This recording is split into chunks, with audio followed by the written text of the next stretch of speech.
धरती पे अधर्म, स्वार्थ और अज्ञानता देख देवताओं ने सोचा कि दुनिया में फिर से शांति और धर्म स्थापित करना कितना ज़रूरी है, जिसके लिए उन्होंने पूरी दुनिया में एक महाप्रलय लाने का निर्णय किया। वेदों की रचना भगवान ब्रह्मा जी ने की, जिसके कठिन परिश्रम से वह थककर सो गए और उनकी नाक से एक राक्षस का जन्म हुआ, जिसका नाम था हयग्रीव। इस राक्षस का सिर घोड़े का और शरीर मनुष्य का था। हयग्रीव ने चतुराई से ब्रह्मा जी के सोने का फायदा उठाया और चारों वेदों को चुराकर भाग गया। लेकिन भगवान विष्णु ने इस चोरी को देख लिया। उन्होंने दुनिया में मत्स्य अवतार लेकर प्रकट होने का निर्णय किया। मत्स्य अवतार भगवान विष्णु जी का पहला अवतार था, जिसमें वह मछली के रूप में प्रकट हुए।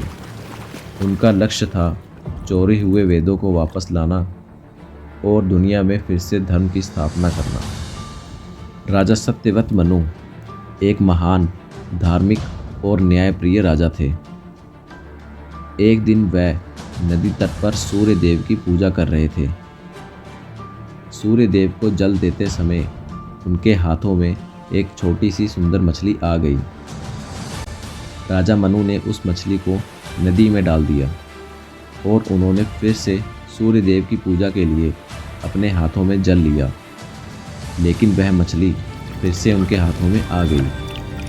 मछली ने राजा से प्रार्थना की, हे राजन, कृपया करके मुझे बड़ी मछलियों से बचाइए। राजा मनु ने दया दिखाते हुए उसे अपने कमंडल में डाल लिया और अपने महल वापस आ गए। अगली सुबह जैसे ही राजा मनु ने मछली को देखा तो वह मछली बड़ी हो चुकी थी। राजा मनु ने उसे एक बड़े बर्तन में डाल दिया, परंतु अगले दिन वह भी उसके लिए छोटा पड़ गया। उस मछली का जीवन सुनिश्चित करने के लिए मनु उसे तालाब ले गए और मछली को वहां डाल दिया, परंतु वह मछली वहां भी बड़ी हो गई। राजा मनु को पता चल गया कि यह मछली कोई साधारण मछली नहीं। राजा ने उसे अपने असली रूप में आने को कहा। तब उनके सामने भगवान विष्णु मत्स्य के अवतार में प्रकट हुए। भगवान ने राजा मनु को आने वाले विशाल जल प्रलय के बारे में बताया और समझाया कि कैसे हयग्रीव ने चारों वेदों को चुरा लिया है और भगवान शिव क्रोध से जल प्रलय कर रहे हैं। भगवान मत्स्य ने राजा मनु को सलाह दी कि वह पृथ्वी के हर प्राणी, पौधों और सप्त ऋषियों को एक नौका में इकट्ठा करें ताकि प्रलय से बचा जा सके।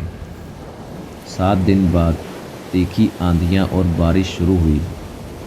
तब समुद्र तट पर भगवान मत्स्य एक विशाल मछली के रूप में प्रकट हुए। उन्होंने राजा मनु को कहा कि नौका को मेरे सींग से बांधने के लिए वासुकी नाग का प्रयोग करें। भगवान मत्स्य ने प्रलय के दौरान नौका की रक्षा की।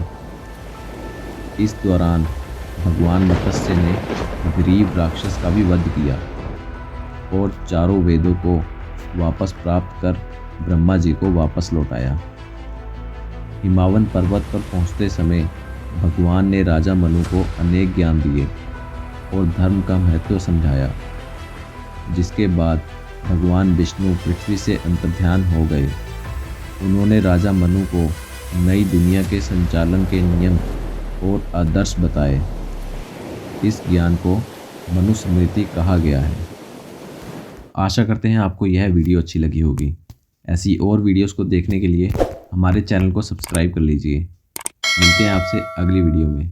तब तक के लिए जय श्री कृष्णा।